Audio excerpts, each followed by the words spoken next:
JJ, you are doing the finale for India Couture Week 2025. How does it feel and how does one get the finale? Well, I really have no idea how one gets it, but all of us seem to get it at some point in time or the other. The legacy of finales with our brand. We've done several over various sort of fashion and couture weeks. And before that, every show of ours was like a finale because there were no fashion weeks per se. It's a very special feeling because, for me especially, because for couturiers, this is also the start of the couture season of the current year. And to be ending and closing the sort of couture week, and the next day the season starts, it's quite amazing. 3 words to describe your India Couture Week 2025 collection. Well, I'll probably go with my tagline, Royal Nomad Art Deco. So I'm known as, the Royal Nomad with the penchant for Art Deco. And these 3 elements are always there. If this collection had a mood board soundtrack, what song would be playing? Mystical meets house. It'd be something spiritual meets techno. I don't know. Something that gets together. I won't be able to identify a single soundtrack because for every show we really work on something exclusive. And this year, Gaurav Raina and I are putting together something nice. Nice. Velvet, brocade or drama? Pick one to wear forever. Very unfair because all 3 pretty much define me. Has to be dramatic and grand. Velvet and brocade, wow. Luxury. I mean, what more? If you had to pick one? I'd say velvet because it gives me a canvas to work on. This collection is more royalty or rebellion? Royalty all the way. That's all we're about. Tell us the story behind this collection. In the 17th and 18th century, Europe used to look at the East very differently. And they always thought that all the mysteries in the world lived in the East, which is quite true to some extent. They were forever inspired by the East. For example, chinoiserie as a movement started, around the 18th century, and influence were from China. And similarly, a lot of our Jamawars eventually made it to Paris, then to Scotland and became Paisleys. So there's been a lot of exodus, from this side to that part of the world. So this collection really goes through an 18th century vision of the West of the East. Did you know that the East was divided into Near East, Middle East and Far East? There were literally sections. So I've roamed across the royal nomad in me and picked up certain areas so that the Balkans are inspiring one part of the collection. The Far East with all its oriental richness, lushness, that's another part. And then, of course, India. Can't leave India behind, the perennial love. So which century are we walking in as you blend the past and the present? We are walking into 18th century meets present. Tell us a bit about your batch in NIFT. You complete 35 years. Yeah. Tell us a bit about your batch. So many who must have fallen off the fashion wagon. So take us through the secret formula to success in fashion. If I were to put one word to it, it has to be passion. And if I look back in time when I was trying to get into NIFT, at a time when the fashion industry did not exist in India, I'm talking 1989, and first design institute in the country, they take only 25 students every year across the country. I was a Fauji kid. I thought I'm going to sort of, conquer the world once I get into this profession, which did not exist, which we had to create. But what I did have was passion. And that's why I can never forget my interview, which was done. Whilst all the other kids were going in for 40 minutes, 30 minutes, 45 minutes, an entire panel was kind of questioning them and everything. My interview lasted 3 minutes. I went in, they just asked me, did you do this portfolio? I said, yes, I did. Another person said, give him a pen and a pencil and a paper, please sketch. I sketched, said, thank you very much. That's all we need to see. And later I got to know, they said that, anybody who could do a portfolio like this deserved to be here. So I was very grateful. And so moments like this, so it was passion. I was eating, sleeping, dreaming fashion, nothing else. Who are some of your batchmates from then? My classmates, 2 of them have managed to create brands of their own. One is Rana Gill and the second is Ashish Soni. Thereafter, there was, I think, a lull, and then there was another great batch that came out in NIFT, which was Rajesh Pratap, Namrata Joshipura, Manish Arora, that was one batch. So we've had these wonder batches off and on, which keep coming So up. it's very exciting to know that you said your class was of 25 and only 3 have continued to make a mark in fashion. How difficult is it to, what is a guidebook? Like, how does one do it? Yeah, well, 3 managed to go ahead and make their own labels. 3 dropped out, so it became a batch of 22. And the rest, I think, some of them went into textile-related grounds, but everybody else, I know one, the topper is a principal of a school in the US. See, difficult, everything is difficult. But if you're passionate, it becomes a piece of cake, which is why there's that adage, age-old sort of saying that if you love what you do, then you're not working a day in your life. But fashion itself is so, now you obviously have Aditya Birla investing, Reliance investing, in order to succeed commercially, and I'm sure there are ups and downs in the industry and in every professional life. So what is your advice to all the young designers out there? How do they work it out? Well, I can tell you one thing, that we've seen quite a fair share of ups and downs, and it's almost mandatory to growth. I took a sabbatical in the middle for 2 years, disappeared from the scene totally, shut everything, vanished, and then sort of restarted the whole thing. I think that if you remember not to rest on your laurels and always be alive to what your strength is. Often what happens is people are looking at others and deciding what they want to do in life. That's completely wrong. You have to be the horse in a race course, blinkers on. The only person you're competing with is yourself. But are you being true to yourself? Are you being honest? Can you at the end of the day say that I have done the most brilliant creations that I possibly could? So it's a lot of introspection, it's a lot of truth to oneself, it's a lot of firm belief in self, and definitely constant movement. You cannot rest on your laurels and think it's going to happen. I mean, we get a report card, we have to kind of submit a report, we get a report card from the market every 6 months.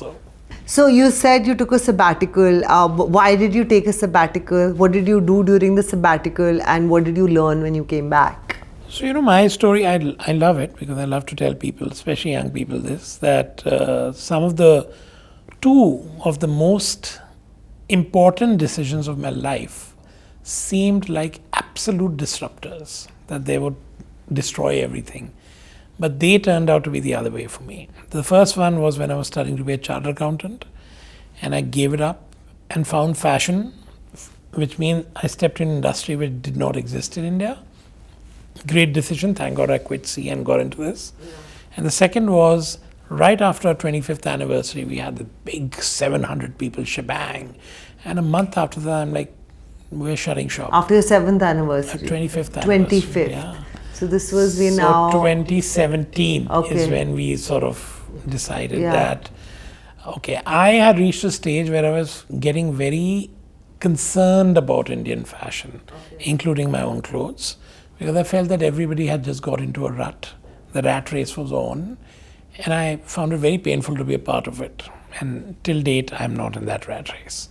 We do our own thing, we're very happy, we create beautiful things. A lot of people like our clothes, a lot of people don't, which is okay. So I think that call of just stopping, it's like a hard reset, stopping, re-looking at the work I'm doing, and redefining where I want to be. Those are the simple decisions that I had to take. A radical step, but very effective. Then what made you come back? It was just a sabbatical to recharge. I was very clear I'm not going anywhere. All right. There's no way. And by God's grace, everything has fallen into place beautifully. By the end of this year, we'll be 8 stores across the country. We have now 2 very strong lines, the couture line, JJ Valaya, of course, and JJV Kapurthala, which is our bridge to luxury line. I have some fantastic partners who are with me. We work, everything out together. I indulge, although I'm not been doing, but I do a lot of photography. So that's my leveler a lot of times. So I think everything is great. A lot of designers have got investment from Reliance and Aditya Birla. Is that something you will be looking at? Well, I pretty much focus on the now. And if it happens, if it happens. If it doesn't, we'll have some plans for sure. So what advice would you have for younger designers? What should they do if something is not going right? And how do they keep themselves financially viable through it all? I think the most important thing is to be very, very alive to where can you conjoin your inherent strengths to market realities. And that's like a game changer always. So often a lot of young designers, keep making beautiful, amazing clothes, but it's done mainly to be featured in publications. Yeah. Fashion editors should be happy, editors should be happy. Not going to make you succeed. That's not going to happen. You'll be well known, but you'll be a trend. And trends don't last. You have to be timeless. And therefore, what you believe in and what's happening around the market, find your niche, focus on it. Do not try to be everybody. That's one of the mistakes most people do. I will be this look also, that look also. I want to cater to everybody. You cannot. A lot of people are going to hate you. A lot of people are going to love you. Just focus on the ones who love you. Coming back to Couture Week, what is your Couture Week survival guide?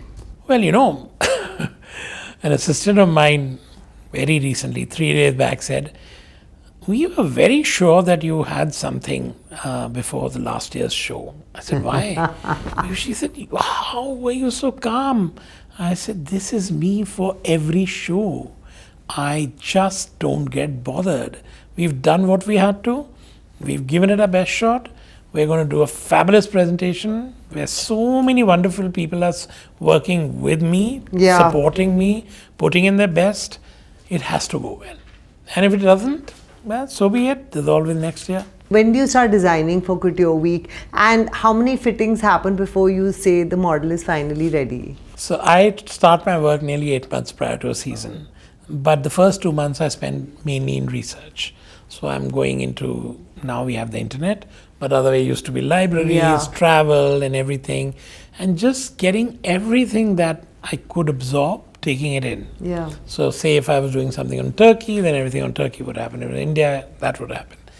And after that, I start edit to make my mood boards. Yeah. This I do alone.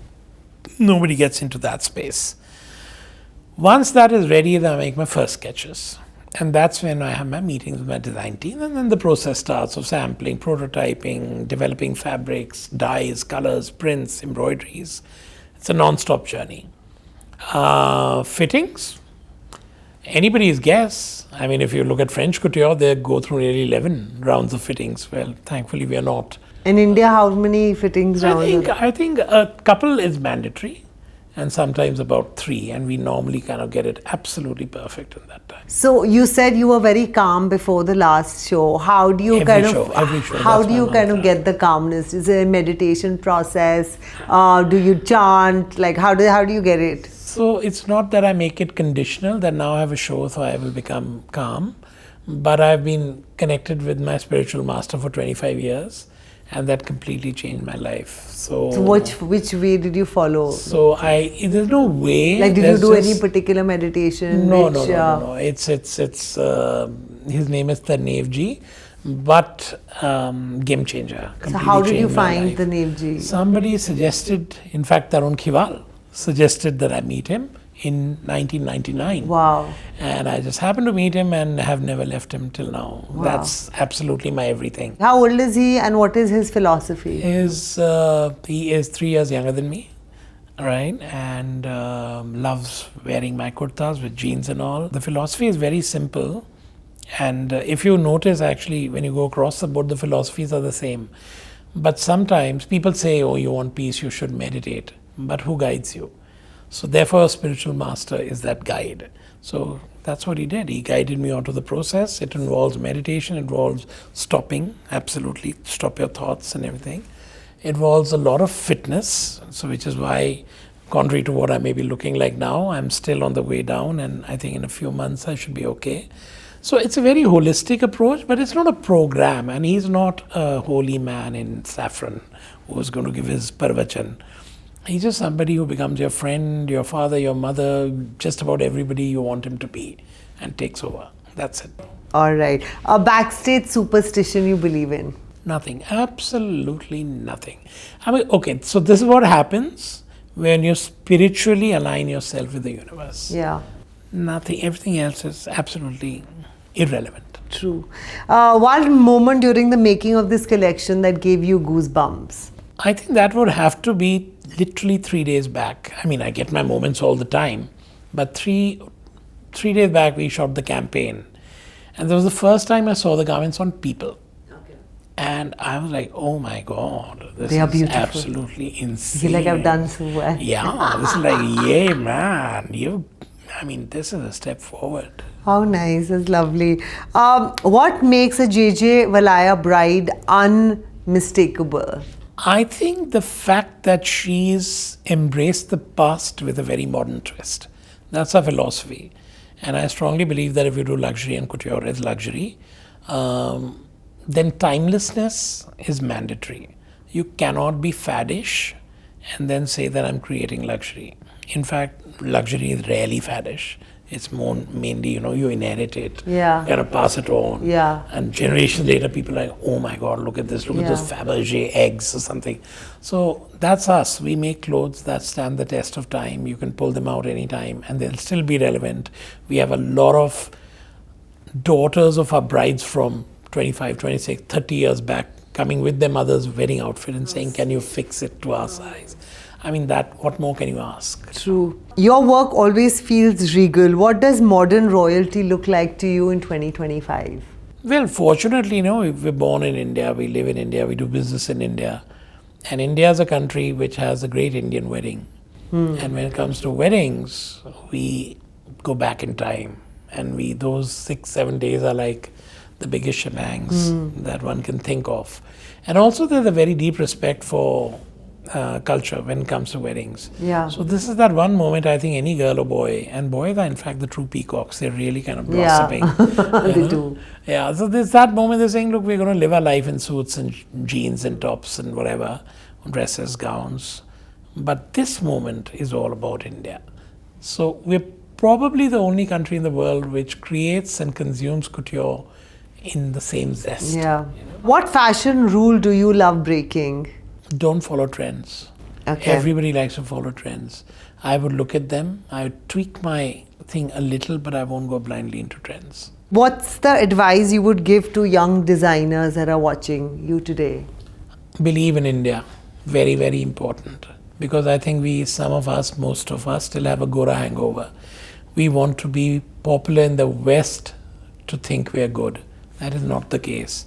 India is forever inspirational. It's inspiring the best designers across the world. Why should it not inspire us more to be able to create something, make this country better looking? That'll be amazing. Look at what's happening this time. LV, Vuitton's show was India inspired. Prada's doing. What did you think of the Prada Kolhapuri chappal? It looked exactly the same as the original, Yeah. so I frankly couldn't tell the difference. If I were to do it, I'd actually do something with it.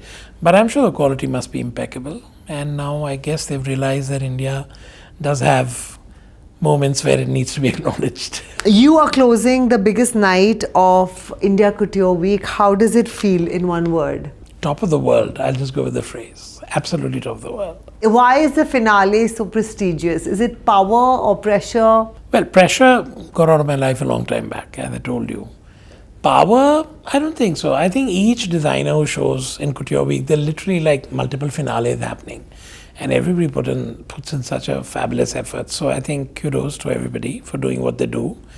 But I suppose the finale always kind of just concludes and wraps up. And therefore it becomes like a magnum opus.